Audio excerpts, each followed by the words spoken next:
अस्सलामुअलैकुम, मैं हूँ हसन ख़ान। आप देख रहे हैं हमारा यूट्यूब चैनल एच के लंडा एक्सप्लोर। नया स्टॉक आया है। स्टॉक है A1 कंपनी का, यानी चाइना में A1 कंपनी का बच्चा जैकेट का बंडल आया है।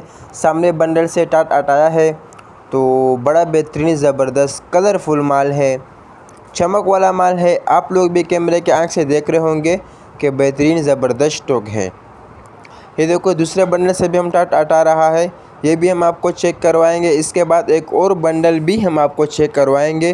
तो इसके अंदर आपको सिर्फ बच्चा जैकेट मिलेगा, CPK मार्का होगा, यानी बच्चा पार्का जैकेट। मोटे मोटे वाले पार्का उसे कहते हैं जिसका मोटाई ज़्यादा होता है। मोटे मोटे वाले जैकेट होते हैं। इसके अंदर कलरफुल बेहतरीन माल होगा और इसमें से आपको मुख्तलिफ़ कलर मिलेंगे और इसमें से आपको सिर्फ बच्चा साइज़ मिलेगा। इसमें से कोई बड़ा साइज़ नहीं होगा, ना कोई ख़राब पीस, डैमेज पीस नहीं होगा। लाजमी बात है, लंडा है, 19-20 का फ़र्क आपने रखना होगा।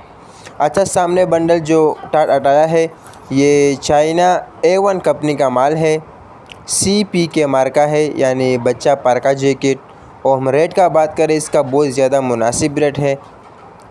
फ़ी बंडल आपको 20,000 रुपये का पड़ेगा। 80 किलो का बंडल है। तो ऑर्डर लेने के लिए स्क्रीन पे नंबर शो है, इस पर आप रब्ता कर सकते हो। पेमेंट हमारे एडवांस होगी, जैस कैश इजी पैसे के थ्रू। तो उम्मीद करता हूँ आपको वीडियो अच्छी लगी होगी। अल्लाह हाफिज़।